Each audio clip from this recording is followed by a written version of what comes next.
Hey there, I'm Steve, and welcome to Gems and Entertainment. And welcome to the conversation. Just before we get started, there are many ways you can help. You can like and subscribe so you never miss a conversation. But most importantly, please share this video. Get the word out there as a community. We can talk about all the things that we love. I recently just saw Godzilla and Kong, the New Empire. I know it says Godzilla X Kong, but I'm just going to assume that the X means and. Starring Rebecca Hall, Brian Tyree Henry, Dan Stevens, Kaylee Hoddle, Alex Ferns, Fala Chen, and Rachel House. Briefly go over the last film. Long story short, Kong and Godzilla fight. At some point, they discover Hollow Earth. Kong and the scientist comes back. They fight. Turns out there are bad scientists, and they created Mechagodzilla. And so Godzilla and Kong put aside their differences to take on the common enemy. This one, Kong is living in Hollow Earth. Godzilla is living on the surface. That way, there's no more fights between the two of them, even though Godzilla won the fight against Kong. Kong is looking for apes like him. He eventually does, and what's really weird is that they're all smaller than him. They're not much smaller. Kong's like a head taller than all these other apes, but you would think they would at least be the same size, if not a little bigger, or some varying degree. Some of them shorter, some of them same size, and some of them bigger, because they've lived in Hollow Earth. But Kong's the biggest one. I don't know, whatever. He finds this group of apes from a baby ape or child ape. That makes more sense because I think Kong is like 300 feet tall or something like that, and this child ape is maybe 150 feet tall, something like that. Turns out this group of apes is ruled by an evil ape. The name of the ape escapes me at the moment, but he carries a bone whip around him, and he can control another monster, which is more or less the opposite of Godzilla. Basically a stegosaurus that breathes ice instead of fire. And the ancient battle is this evil ape wanted to take over the surface world, but Godzilla was in the way. Godzilla imprisoned them in Hollow Earth, and the whole plan is to break from their bonds and take over the surface again. Meanwhile, there's boring humans that more or less just state the obvious about what's going on. Literally, you will see Godzilla do something. For instance, Godzilla's story is he's taking care of monsters that reach the surface. That's a pretty cool fight that they show. One gripe about these fights, not this fight, but the other fight, and a fight that King Kong has. They don't show the entire fight. They basically show the beginning of the fight, and then they reveal later that Kong or Godzilla was the victor in that fight. And that's like, why? You could have taken time away from the boring humans to show those fights. Now, grant you, the humans aren't as focused on as in previous films, which is good. I guess they're there for the audience. Personally,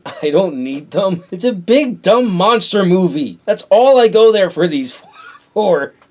Anyway, I got sidetracked like I normally do. Part of Godzilla's story is he's trying to become more powerful because he can sense the threat that's coming. And part of that is going after another monster that's been living in the Arctic this entire time. And this monster's name is Tiamat. I only remembered that name because I'm reading a book that mentions Tiamat in the mythological sense. So this is the fight that Godzilla has, where they show the beginning of it.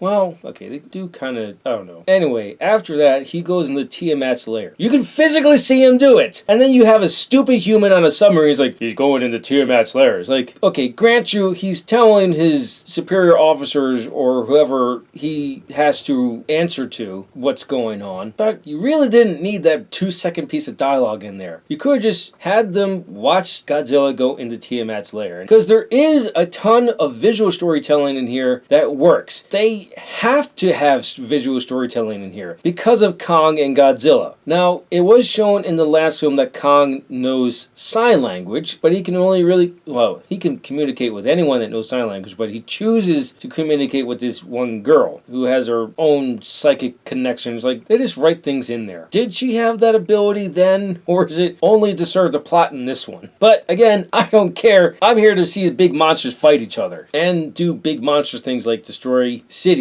And this time, Godzilla's running amok in Rome. He turns the Roman Colosseum into his bed. It's hilarious. And that reminds me, The first fight that Kong has with these other apes is also hilarious, because it's a trap more or less by the kid ape, and he uses the kid as a weapon at some point.